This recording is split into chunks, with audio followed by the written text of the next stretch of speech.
ప్రముఖ దేవుని సేవకుడు, సువార్థికుడు, సంఘ కాపరి అండ్ గొప్ప వాక్య పరిచారకుడిగా ఎంచబడినటువంటి చార్ల్స్ హ్యాడన్ స్పర్జన్ జీవితంలో ఒకసారి కొంతమంది అగాంతకులు అంటే అన్నోన్ పీపుల్ ఆయనకు ఒక ఉత్తరం రాశారు. బెదిరింపు లేఖ అది. దాంట్లో వారు ఏం చెప్పారంటే, మీరు పలానా తారీఖున పలానా సమయంలో పలానా సొమ్ము సర్టన్ అమౌంట్ని అక్కడ పెట్టాలి, పెట్టకపోతే మీ జీవితంలో మీరు చేసినటువంటి పాపములను మేము అందరికీ బహిర్గతం చేస్తాం, అందరికీ తెలియచేస్తాం. స్పర్జన్ ఏం చేశాడు, ఆయన కూడా ఒక ఉత్తరం రాశాడు. ఉత్తరం తీసుకుని అదే తారీఖున అదే స్థలానికి వెళ్ళి అక్కడ పెట్టొచ్చాడు. ఉత్తరంలో ఏం రాశాడు, మీరు మీలాంటి వాళ్ళు నా జీవితంలో ఏమి పాపాలను చూశారో అవి మీరు రాసుకోండి, కావాలంటే ప్రపంచమంతా చదువుకోవడానికి ఆకాశం మీద రాసుకోండి అని చెప్పొచ్చాడు. చార్ల్స్ స్పర్జన్ వారికి భయపడలేదు, ఆ లేఖను చూసి బెదిరిపోలేదు. ఎందుకంటే ఆయనకి తెలుసు, ఆయన యేసుక్రీస్తు రక్తంలో కడుగబడి నీతిమంతునిగా తీర్చబడినటువంటి దేవుని బిడ్డ, దేవుని సేవకుడని. రెండవది, రక్షించబడిన తర్వాత ఆయన వాక్యానుసారంగా జీవించేటువంటి ఒక నీతిమంతుడని.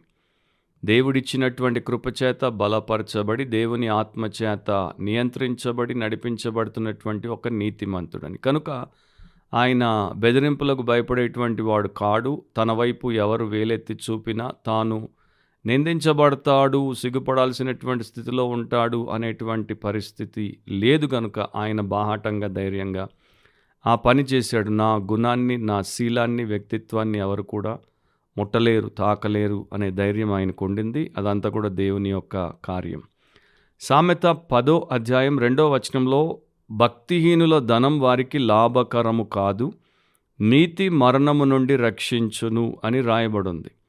ఈరోజు మన అంశం ఏంటంటే, money does not save, God saves. Money does not save, God saves. ధనము రక్షించదు, దేవుడు రక్షిస్తాడు. ధనము రక్షించదు, దేవుడు రక్షిస్తాడు. సో ఈ సామెతలో ఆ ఒక్క వచనంలో 2 సత్యాలు మనకి రాయబడ్డాయి, కాకపోతే వ్యతిరేక రీతిలో రాయబడ్డాయి. భక్తిహీనుల ధనం మొదట మీరు చూస్తే ట్రెజర్స్ ఆఫ్ వికెడ్నెస్ అని ఉంటుంది హీబ్రూలో, అంటే దుష్టుల యొక్క ధనం. దుష్టులు తమ దుష్టత్వము ద్వారా, దుష్టులు తమ అనీతి క్రియా కార్యకలాపాల ద్వారా, అవినీతి పనుల ద్వారా సంపాదించి కూర్చుకున్నటువంటి ధనం వారికి లాభకరం కాదు. ఆ ధనం వారు అన్యాయంగా సంపాదించారు, ఇతరుల పొట్ట కొట్టి సంపాదించారు. కనుక వారు దాని చేత ఏ రకమైనటువంటి లాభాన్ని పొందరు. అఫ్కోర్స్ లాభము అన్నప్పుడు నిజంగా వాస్తవిక లాభం గురించి దేవుడు చెప్తున్నాడు. ఈ లోకంలో ప్రతి దుష్టుడు బాగా సంపాదించినప్పుడు అతనికి సుఖము అంటే అతని యొక్క పెద్ద ఇల్లు, అతనికి పెద్ద వాహనము, అతనికి పెద్ద పరివారం, పనివాళ్ళు, మంచి భోజనం, మంచి పానీయాలు, మంచి వస్త్రాలు, మంచి వస్తువులు, ఇవన్నీ కూడా లభించవచ్చు. కానీ అవి అతనికి లాభకరం కాదు. నిజంగా అతడికి ఏది లాభకరమో అది అతనికి ధనము ద్వారా, ఆ భక్తిహీనతతో సంపాదించినటువంటి ధనం ద్వారా లభించదు. ఎందుకంటే అతడికి అన్నడూ నిజమైనటువంటి సంతోషం ఏంటో తెలియదు, నిజమైన సంతృప్తి ఏంటో తెలియదు, నిజమైన సామర్థ్యం ఏంటో తెలియదు, స్వచ్ఛత ఏంటో తెలియదు, దేవుడితో సంబంధం, సహవాసం ఏంటో తెలియదు. కనుక అతడు నష్టపోయినటువంటి వ్యక్తి, నీచత్వంలో బ్రతుకుతున్నటువంటి వ్యక్తే. కానీ లాభకరమైనటువంటి నిత్య అంశములేవి అతనికి ధనము సంపాదించి పెట్టదు. అతడిని ధనం ఇంకా నాశనానికే తీసుకుపోతుంది, దేవుడికి దూరమే చేస్తుందని దాంట్లో ఉన్న సత్యం. రెండవది ఏంటంటే ట్రెజర్స్ ఆఫ్ రైచియస్నెస్, నీతికి సంబంధించినటువంటి ధనం, లేకపోతే నీతి ద్వారా కలిగేటువంటి ప్రయోజనం. దేవుడు ఏం చెప్పాడు, నీతి మరణము నుండి రక్షించును. అండ్ మీరు మరలా సామెత 11:4 వచనాన్ని కూడా చూస్తే దాంట్లో 2వ భాగంలో, ఉగ్రత దినమందు ఆస్తి అక్కరకు రాదు, నీతి మరణం నుండి రక్షించును. నేను మొత్తం వచనం చెప్పాను. ఉగ్రత దినమందు ఆస్తి అక్కరకు రాదు. ఎవరి ఉగ్రత దినమందు? ఇక్కడ పోలీసోడికి నీ మీద కోపం వస్తే నువ్వు డబ్బిస్తే వాడి కోపం పోతుంది. జడ్జికి నీ మీద కోపం ఉండి తీర్పులో నీకు వ్యతిరేకంగా శిక్ష విధించాలంటే డబ్బిస్తే ఆ కోపం పోతుంది అండ్ ఆ తీర్పు నీ ఫేవర్లో వస్తుంది. మీ ఎమ్మెల్యేకో, మీ మినిస్టర్కో, లేకపోతే మరొకరికో, నీ బాస్కో నీ మీద కోపం వస్తే నువ్వు డబ్బు ద్వారా వారిని సంతోషపరచవచ్చు. కానీ ఉగ్రత దినమందు, దేవుడి యొక్క ఉగ్రత దుష్టత్వం మీద, దుష్టుల మీదకి వచ్చేటువంటి ఆ రాబోయే దినమందు నీ ధనము అక్కరకి రాదు. ఒక బిలియనియర్ దేవుడు అతన్ని తీర్పులో నిలబెట్టినప్పుడు, దేవా నా దగ్గర 100 బిలియన్ ఉంది, అదంతా నీ కానుకగా ఇస్తాను, నీ కోపం చల్లార్చుకో, నా మీద తీర్పు మాన్పేసేయి, నాకు శిక్ష విధించొద్దు అంటే 100 బిలియన్ కాదు కదా, ట్రిలియన్ ఇచ్చినా కూడా దేవుడు వాడిని నరకానికే పంపిస్తాడు. ఎందుకంటే ఉగ్రత దినమందు ధనము లేక ఆస్తి అక్కరకు రాదు, నీతి మరణం నుండి రక్షిస్తుంది.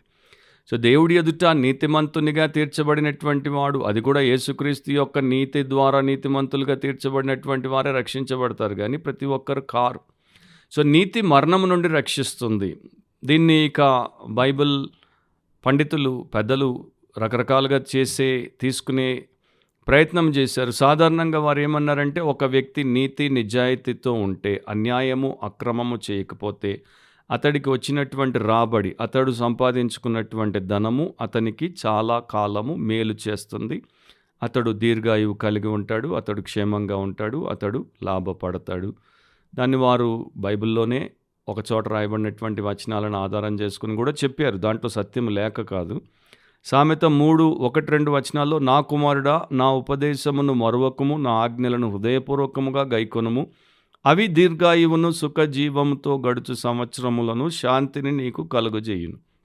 సో ఎవరైతే దేవుని యందు భయభక్తి కలిగి దేవుడి యొక్క ఆజ్ఞలను హృదయపూర్వకంగా గైకొంటారో అట్లాంటి వారికి దేవుడి యొక్క ఆశీస్సు అనుగ్రహం ఉంటుంది కనుక దీర్ఘాయువు ఉంటుంది, సుఖజీవం ఉంటుంది, శాంతిని అండ్ వారు ప్రతి విధమైనటువంటి మేలును అనుభవిస్తారు. సో ఆనెస్ట్ లివింగ్ అనేది అది గొప్పగా దీవిస్తుంది. కానీ ఇంకొక ఇంగ్లీష్ వర్షన్లో GECL అనేటువంటి మోడర్న్ ట్రాన్స్లేషన్లో వారు ఎట్లా ట్రాన్స్లేట్ చేస్తారంటే, but God saves from an early death the one who obeys him. ఏ మనిషి అయితే దేవుడికి లోబడతాడో వాడు త్వరగా చావకుండా దేవుడు వాడిని రక్షిస్తాడు. త్వరగా చావకుండా దేవుడు రక్షిస్తాడు. నిత్యత్వములో వాడు చావకుండా లేక నిత్య మరణానికి గురి కాకుండా దేవుడు రక్షిస్తాడు. అది బైబిల్లో మనకు రాయబడినటువంటి లార్జర్ ట్రూత్, అంటే ముఖ్యమైన పెద్ద సత్యం. అది ఒకటైతే సత్యం, నీతిమంతుడు ధనికుడిగా ఉండకపోవచ్చు, నీతిమంతుడు పేదవాడిగా ఉండొచ్చు, కానీ నీతిమంతుడికి దైవ ఆశీర్వాదం, నీతిమంతుడికి సమృద్ధి గల జీవం ఉంటుంది. నీతిమంతుడు బానిసగా మారడు, నీతిమంతుడు బంధించబడ్డు. ఎందుకంటే అతడిని మెటీరియలిజం అనేటువంటి మాస్టర్ బంధించదు. భౌతికవాదం, పదార్థవాదం అనేది అతడిని బందీగా చేయదు. అండ్ అతడు స్టేటస్కి స్లేవ్ అవ్వడు. అంటే డబ్బుంటే హోదా, డబ్బుంటే ఘనత, డబ్బుంటే పరపతి, పేరు, సమాజంలో అదే ముఖ్యం గనుక అనేటువంటి దానికి, ఆ హోదాకి అతడు బానిసవ్వడు. మరి బైబిల్ ప్రకారం ప్రపంచంలో 2 రకాల మనుషులు మనకు కనబడతారు. మొదటి వారు దుర్నీతి పరులు, అన్రైచియస్ పీపుల్. వీరందరూ కూడా నీతి లేనటువంటి వారు. నిజం చెప్పాలంటే రోమా పత్రిక చాలా శ్రేష్టమైన పత్రిక. దాంట్లో 3వ అధ్యాయంలోనే కొన్ని గొప్ప సత్యాలు దేవుడు రాయించాడు. వాటిని నేను మీ ముందు పెడతాను.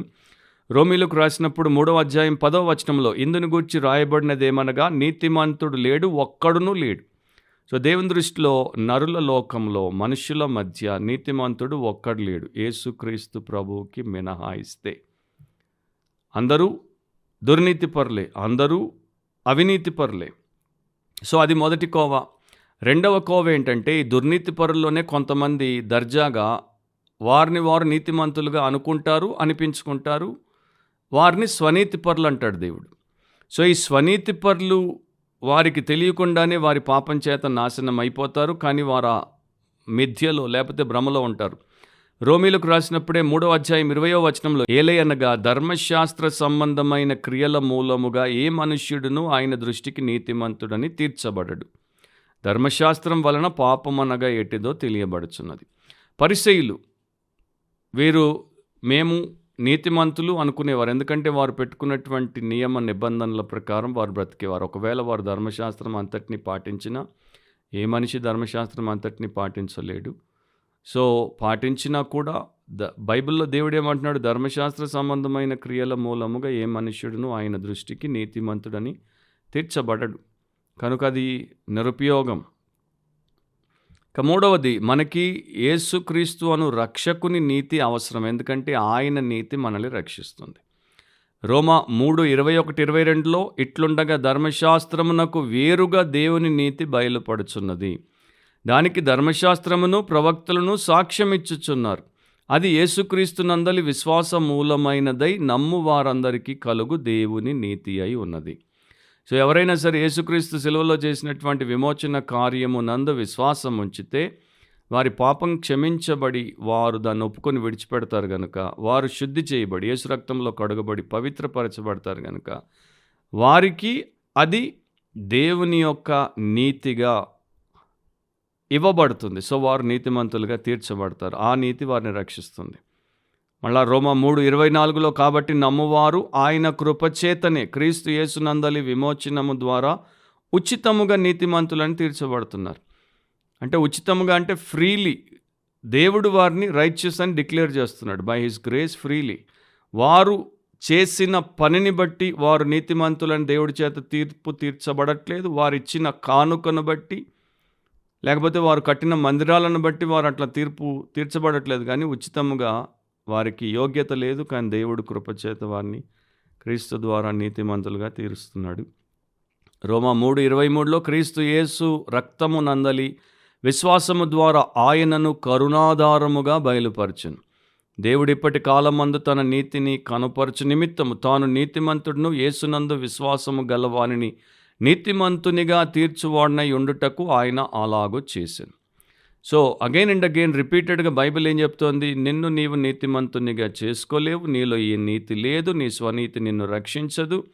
నీవు చేసే కార్యకలాపాలు అంటే నీవు చేసేటువంటి మత సంబంధమైన పనులు నీవు రక్షించబడకుండా నువ్వు సంఘానికి వెళ్ళినా, నువ్వు ప్రార్థన చేసినా, నువ్వు బైబిల్ చదివినా, నువ్వు కానుకేసినా, నువ్వు పరిచర్యలో పాలు భాగస్తుడు అయినా, నువ్వు యేసుక్రీస్తునందు విశ్వాసం ఉంచనంతవరకు, యేసు రక్తములో నీవు విశ్వాసం ఉంచనంతవరకు అది నీ కొరకు చిందించబడింది. అది నిన్ను ఆ చావు నుండి, మరణం నుండి, నిత్యనాశనం నుండి రక్షించుటకు ఏకైక సాధనమని నీవు నమ్మి ఆశ్రయించేంత వరకు, నీ పాపం ఒప్పుకొని విడిచిపెట్టి దాంట్లో కడగబడి శుద్ధి చేయబడేంత వరకు నీకు రక్షణ లేదు.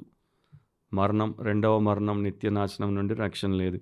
So righteousness of Jesus Christ is the best security. యేసుక్రీస్తు నీతి శ్రేష్టమైన భద్రత.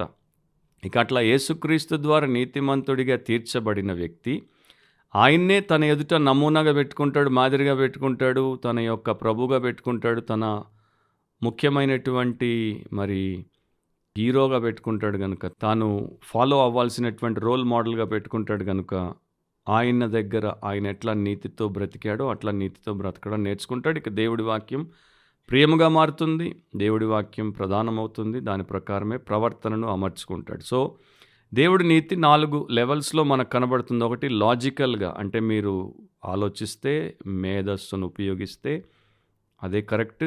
రెండవది ప్రావిడెన్షియల్, అది మన హయాంలో లేనిది, మన చెప్పు చేతుల్లో లేనిది, దేవుడే దాన్ని మనకు సమకూర్చాడు. మూడవది స్పిరిచువల్, మనం ఆత్మీయంగా అపరాధాలతో పాపాలతో చచ్చిపడున్నప్పుడు క్రీస్తు ద్వారా జన్మించాం, బ్రతికించబడ్డాం, ఆత్మీయులమయ్యాం. అండ్ ఇటర్నల్, నిత్యమైనది. హవాయి అనేటువంటి ఒక రాష్ట్రం ఉంది. అక్కడికి ప్రొటెస్టెంట్ మిషనరీస్ మొదటిసారి 1820లో వచ్చారు. సో వారు వచ్చినప్పుడు వారు క్రీస్తు యేసు యొక్క సువార్తను ప్రకటించారు. దాంతోపాటు హవాయియన్ లాంగ్వేజ్లో, వారి స్వంత భాషలో ఒక గొప్ప సత్యాన్ని చెప్పారు. ఆ సత్యం ఏంటంటే, ఇంగ్లీష్లో చెప్తున్నాను, the life of the land is preserved in righteousness. ఈ దేశం యొక్క జీవము నీతి యందు భద్రపరచబడి ఉంది. సో దేశం యొక్క జీవం, దేశం యొక్క భవిష్యత్తు, దేశం యొక్క ప్రాణం నీతి భద్రము చేస్తోంది. సో దేశాన్ని మనము కాన్స్టిట్యూషన్ ద్వారా భద్రపరుచుకుంటున్నాం, రాజ్యాంగం ద్వారా భద్రపరుచుకుంటున్నాం, లేకపోతే ఇండిపెండెన్స్, స్వాతంత్రం ద్వారా భద్రపరుచుకుంటున్నాం, లేకపోతే మన యొక్క గవర్నమెంట్ ద్వారా, ప్రభుత్వం ద్వారా భద్రపరుచుకుంటున్నాం, లేకపోతే మన చట్టాల ద్వారా భద్రపరుచుకుంటున్నాం అని చెప్పడానికి వీల్లేదు. ఎందుకంటే ఇవేవి దేశాన్ని భద్రంగా నీతితో ఉంచవు. ఇవన్నీ ఉండి కూడా మనుషులు, దేశ నాయకులు నీతి మాలిన వారిగా ఉన్నారు. సో దేశాన్ని భద్రంగా ఉంచేది, దేశాన్ని పవిత్రంగా ఉంచేది, లేక మనుషులను పవిత్రంగా ఉంచేది ఏంటి అంటే నీతి. అది దేవుని నీతి, అది యేసుక్రీస్తు. ఆయన ద్వారా రక్షించబడి ఆయనను నీవు వెంబడిస్తే, ఆయనలాగా నీవు మారుతూ ఉంటే నీవు ఆ నీతిని కలిగి ఉన్నావు. ఆ నీతి నిన్ను రక్షిస్తుంది. ఆ నీతి మీలో ప్రతి ఒక్కరిని రక్షించాలన్నది నా ప్రార్థన, నా యొక్క అపేక్ష. అలా మీరు రక్షించబడి దేవుణ్ణి మహిమపరచుదురుగాక. అలా ఆల్రెడీ రక్షించబడిన వారిగా ఉంటే ఆ నీతిలో ఎదిగి దేవుణ్ణి మహిమపరచుదురుగాక. ఆమేన్. మరొకసారి నీ వాక్యమే సత్యంలో మనం కలుసుకునేంత వరకు ఆ నీతి స్వరూపుడైన యేసుక్రీస్తు యొక్క అపారమైన కృప మీ ఆత్మలకు తోడై ఉండును గాక. ఆమేన్.